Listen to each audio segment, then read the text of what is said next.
Hello WhatsApp, আসসালামু আলাইকুম। কেমন আছেন আপনারা? আশা করি অনেক ভালো আছেন। আমি আছি গাজীপুর, যে এলাকার ভিতরে প্রফেশনাল ইন্ডাস্ট্রিজ এবং প্রতিষ্ঠান ব্যবসায়ী যেগুলা কাজ, এগুলা এই গাজীপুর টঙ্গী 27 পাওয়া যায়। আর সেগুলা কাজ হইল মনে করেন গার্মেন্টস একদম অতিরিক্ত বেশি, যে বেশি লোকজন অতিরিক্ত থাকে। আর এই মাঠটা যে আপনারা দেখতে পাচ্ছেন, এই মাঠটা আপাতত ইটগুলা একটা ঘর বানাবে।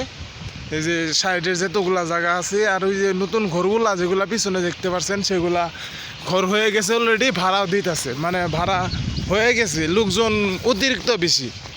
আর এই যে বিল্ডিংটা যে দেখতে পাচ্ছেন, এটা সম্ভবত মন্ডল গার্মেন্টস, যেখানে লোক কাজ করে প্রায় 7,000-এর উপরে, যাদের বেতন সর্বনিম্ন বেতন 13,000 টাকা, আর অপারেটর বেতন 15,500 টাকা।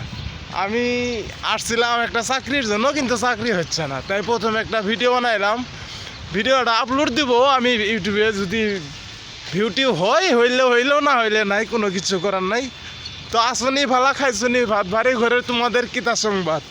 মন মানসিকতা যেমনই থাকুক, তোমরা ভিডিওটা দেখবা, আর ভালো যদি নাও লাগে তারপরেও কিছু মন্তব্য করো, মানে কমেন্ট করবা।